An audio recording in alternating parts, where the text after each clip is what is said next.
అప్పుల బాధలు వెంటాడుతున్నాయా? అయితే 6 జేవిఆర్ వారి జాతిరత్నాలు ధరించండి. రైట్, బ్రేకింగ్ న్యూస్ చూస్తున్నాం మనం టీవీ స్క్రీన్పై.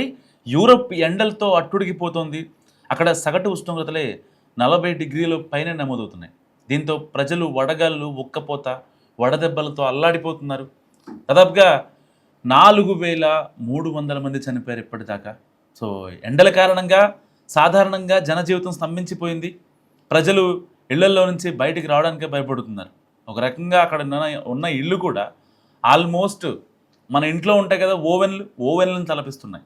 ఎండ ప్రభావానికి గురైన వారికి అత్యవసర సేవలు అందించేందుకు అక్కడ సిబ్బంది తీవ్రంగా శ్రమించాల్సి వస్తుంది.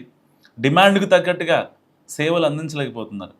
వృద్ధులు, పిల్లలు, అనారోగ్య సమస్యలు ఉన్నవారు చాలా ఇబ్బందులు పడుతున్నారు. గంటకు కూడా మరణాల సంఖ్య పెరుగుతుంది. యూరప్లోని అనేక దేశాలు ఎండ వడగాల్పుల ప్రభావానికి గురవుతున్నాయి. జర్మనీలో అత్యధికంగా గత ఆదివారం 41 డిగ్రీల సెంటీగ్రేడ్ నమోదైంది. ఫ్రాన్స్లో 43, బ్రిటన్లో 38. అండ్ 1950 తర్వాత ఈ రేంజ్లో ఎండలు పెరగడం ఇదే మొదటిసారి. సగటున యూరప్లో వేసవిలో మహా అయితే ఒక 20 నుంచి 27 డిగ్రీల సెల్సియస్ మాత్రమే నమోదవుతుంది గత 70 ఏళ్ళుగా. అలాంటిది 40 డిగ్రీలకు పైగా టెంపరేచర్ ఇంత నమోదవడం ఇదే తొలిసారి. అండ్ మరోవైపు పగటిపూట ఇంత ఉంటుంటే, బేసిక్గా యూరప్ కంట్రీస్ అన్నీ చాలా కోల్డ్ కంట్రీస్, మంచు ఎక్కువ పడుతూ ఉంటుంది. అండ్ రాత్రిపూట అలాంటి కోల్డ్ కంట్రీస్లో కూడా రాత్రిపూట ఉష్ణోగ్రతలు భారీగా పెరుగుతున్నాయి. అండ్ అంటే ఆన్ అండ్ యావరేజ్గా 20 డిగ్రీలు నమోదవుతున్నాయి. సో దీంతో పగలు రాత్రి అనే తేడా లేకుండా ప్రజలు అవస్థలు పడుతున్నారు. ప్రపంచ సగటు ఉష్ణోగ్రతలతో పోలిస్తే యూరప్ ఉష్ణోగ్రతలు వేగంగా పెరుగుతున్నాయని నిపుణులు అంచనా వేస్తున్నారు. సో గత 10 రోజుల్లోనే యూరప్ వ్యాప్తంగా 4,300 మంది పైగా చనిపోయారు. అండ్ కేవలం ఎండల కారణంగా. వీళ్ళల్లో పిల్లలు, యువత, వృద్ధులు, మహిళలు కూడా ఉన్నారు. ఫ్రాన్స్, జర్మనీ, బెర్లిన్, డెన్మార్క్ వంటి దేశాలు చాలా అధికంగా ఎండ ప్రభావానికి గురవుతున్నాయి. మీరు చూసుకోవచ్చు మనం టీవీ స్క్రీన్పై. ఏదైతే ఆ టైర్లు, కారు బంపర్లు ఎలా వేడికి అతలాకుతలం అవుతున్నాయో చూసుకోవచ్చు. ఇంకా సిగ్నల్స్ కూడా, ఇండికేటర్స్ కూడా, ఆ సిగ్నలింగ్ వ్యవస్థ కూడా మొత్తం స్తంభించిపోయినటువంటి సిచ్యువేషన్, కరిగిపోతున్నాయి అవంతా. అంటే వాస్తవానికి మరి అక్కడ 40 డిగ్రీల సెంటీగ్రేడ్కే అక్కడ ఇలా అయిపోతున్నారు. మరి ఇండియాలో 45, 50 కూడా వస్తుంది ఒక్కోసారి. మరి ఇక్కడ మన దగ్గర ఉన్న తార్ రోడ్లు ఎందుకు కరిగిపోవు? బైకులు కానీ, ఈ సిగ్నల్ వ్యవస్థ కానీ, లేదంటే తార్ రోడ్లు కానీ, లేకపోతే టైర్స్ కానీ, మరి ఇవన్నీ ఎందుకు అంటే మన దేశం అంటే కొంచెం వేడి ఎక్కువ ఉంటుంది, దానికి తగ్గట్టుగా డిజైన్ చేస్తారు. అక్కడ చలికి తట్టుకునేలా మాత్రమే ఉంటాయి. మీరు చెప్తే నమ్మరు, యూరప్ మొత్తం మీద మహా అయితే ఒక 13% మాత్రమే ఏసీలు ఉంటాయి ఇళ్లలో. రిమైనింగ్ అయితే 87% అక్కడ ఏసీలు ఉండవు. మ్యాక్సిమం ఫ్యాన్లు అలాంటివి చాలా తక్కువ. ఫ్యాన్లు ఉంటాయేమో, కానీ ఏసీలు అసలు చాలా కష్టం.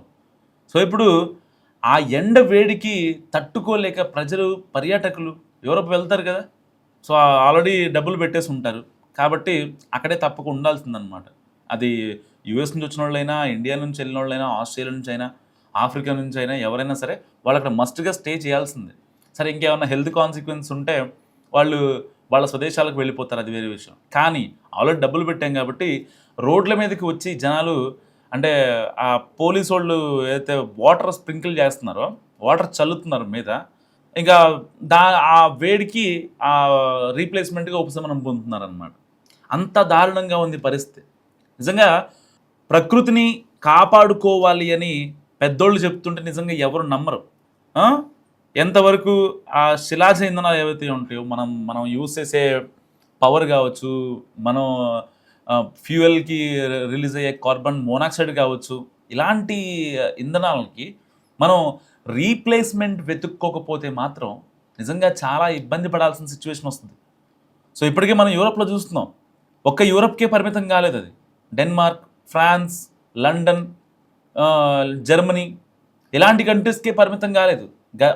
ఒకవేళ ఎక్స్ట్రీమ్ అయితే అది ఆ హీట్ వేవ్స్ ఇండియాకి కూడా వచ్చే అవకాశం ఉంది.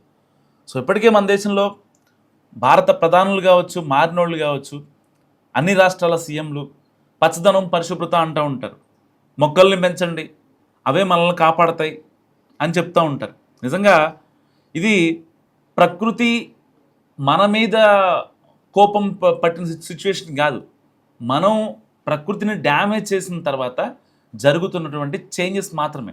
అందరూ ప్రకృతి ప్రకోపం లేదంటే ప్రకృతి పగబట్టింది అని మాట్లాడుకుంటూ ఉంటారు చాలామంది. వాస్తవానికి అదేం కాదు. ఇన్నాళ్ళు ప్రపంచవ్యాప్తంగా ప్రకృతికి మనం ఏదైతే డ్యామేజ్ చేశామో ఆ డ్యామేజ్ కంట్రోల్ లేదు కాబట్టి ఈ యొక్క వేడిగాలులు అండ్ మన దేశంలో ఎల్నినో ప్రభావం గడిచిన నెలలో జూన్ నెలలో దాదాపుగా ఒక 150 సెంటీమీటర్ల వర్షం పడాలి. అలాంటిది ఇప్పుడు దాకా పడింది ఎంతో తెలుసా? కేవలం 34% మాత్రమే. అంటే దాదాపుగా ఆల్మోస్ట్ ఒక 100% తగ్గిపోయింది. ఎల్నినో అటాక్ చేసింది, వేడిగాల్లో వస్తున్నాయి. మళ్ళీ ఫర్దర్గా ఇండియాలో కరువు వస్తుందో లేదో ఎక్స్పెక్ట్ చేయలేదు. దాదాపుగా కేంద్రం సూచించిన విధంగా 12 రాష్ట్రాలపై ఈ యొక్క కరువు ఎఫెక్ట్ పడబోతుంది. త్వరలో నిత్యావసర ధరలు పెరుగుతాయి మళ్ళీ. ఎందుకంటే సప్లై లేదు, డిమాండ్ పెరుగుతోంది. There is no supply. ఇప్పటిదాకంటే ఇటు దేశానికే అన్నదాతగా ఉన్న తెలుగు రాష్ట్రాల దగ్గర నుంచి కావచ్చు, లేకపోతే పర్టికులర్గా కోనసీమ జిల్లాల నుంచి కావచ్చు, పక్క దేశాలకు కూడా రైస్ ఎగుమతి అయ్యాయి. ఇప్పుడు ఆ సిచ్యువేషన్ కొంచెం తగ్గుద్ది. ఎందుకంటే రైతులు తినాల్సిన వాటికి వాళ్ళు వన్ ఇయర్ తినడానికి కోసం ఉంచుకుంటారు. అండ్ అదేవిధంగా కొంత మిగతా మాత్రమే అమ్మగలరు. అంత పంట ఉందా అంటే రెగ్యులర్గా ఉన్న అంత పంట లేదు. సో ఏమైనప్పటికీ యూరప్లో ఒకరు కాదు, ఇద్దరు కాదు, 5,000 మంది చనిపోయారు. ఇప్పుడు ఈ వార్త చదువుతున్న టైంకి గంటకు దేశంలో మృతుల సంఖ్య పెరిగిపోతూ ఉంది. రాత్రిపూట కూడా ఇళ్లలో నుంచి బయటికి రాలేని సిచ్యువేషన్. ఇమాజిన్ నైట్ పూట కూడా. అంటే వాళ్ళు బేసిక్గా మొదటి నుంచి అవన్నీ చాలా కోల్డ్ కంట్రీస్ కదా. సో కేవలం చలిని తట్టుకోవడానికి మాత్రమే వాళ్ళ ఇళ్లలో ఉన్నటువంటి ఆ ఇంటీరియర్ డిజైనింగ్ కావచ్చు, వాళ్ళు వాడే యూస్ చేసే టెక్నాలజీ కావచ్చు బేస్ అయి ఉంటుంది. కానీ అంతకు మించి హీట్ని తట్టుకునేలాగా వాళ్ళ దగ్గర ఉండవు. ఓన్లీ చలి కోసమే ఉంటుంది పాపం. ఇప్పుడు ఎంత ఇబ్బంది పడుతున్నారంటే తార్ రోడ్లు కరిగిపోతున్నాయి. వాటర్ ఎక్కడ దొరుకుతుందా, వాటర్ మీద చల్లుకోవాలి అనే భావనలో అక్కడ ఉన్నటువంటి వృద్ధులు కావచ్చు, పిల్లలు కావచ్చు, చాలా స్కూల్స్కి హాలిడేస్ ఇచ్చేశారు, చాలా ఆఫీసులకి వర్క్ ఫ్రమ్ హోమ్ ఇచ్చేశారు. ఎమర్జెన్సీ సిచ్యువేషన్ అయితే మాత్రమే అక్కడ ఆఫీస్కి వెళ్ళి పనిచేసుకోవాల్సిన సిచ్యువేషన్. సో ఇలాంటి నేపథ్యంలో నిజంగా ఈ వార్త వింటున్న ప్రతి ఒక్కరూ ఇప్పటికైనా ఒక మొక్క నాటండి. ఒక మొక్క నాటితే నిజంగా దాని ఇంపాక్ట్ నెక్స్ట్ లెవెల్లో ఉంటుంది. సరే, చాలామంది చెప్తూ వచ్చారు, ప్రధానులు, సీఎంలు అందరూ కూడా మాట్లాడుతూనే ఉంటారు మొక్కలు నాటండి అని.